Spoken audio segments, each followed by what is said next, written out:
Bon, alors, moi quand même, faut que je vous dise qu'il y a eu un petit loupé quand même ce soir, et j'en suis désolé, parce que nous devions en effet, écoutez-moi bien, c'est sérieux, en effet traiter le sujet important de la fréquence d'accordage du diapason l'A3. Doit-il vibrer à 432 Hz, comme le préconisaient Verdi et Berlioz en 1858? Un certain nombre de personnes prétendent que le 432 Hz est la fréquence sacrée, la fréquence de vibration de la nature, la fréquence de résonance de l'eau, la fréquence de vibration de la musique qui guérit.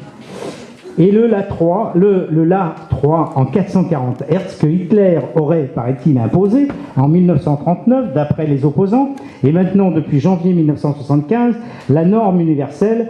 Donc le sujet est compliqué et polémique. Il faut dire que dans le domaine des fréquences et donc des ondes, il y a des phénomènes très surprenants. L'oreille humaine ne peut entendre que des fréquences entre 20 Hz et 20 000 Hz.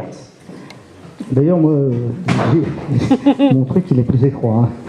Et donc, donc, il y a donc un monde sonore infini qui ne nous est pas audible. Par exemple, alors, je vous raconte tout ça parce qu'ils sont en train de se préparer. Hein. Par exemple, les dauphins transmettent et reçoivent des images sonores. Grâce à leur sonar, ils pourraient entendre l'image à l'intérieur de notre cerveau. Et donc, s'ils disposent des codes, ils peuvent entendre ce que nous pensons. C'est inquiétant, non? C'est inquiétant. Les éléphants communiquent en 5 Hz.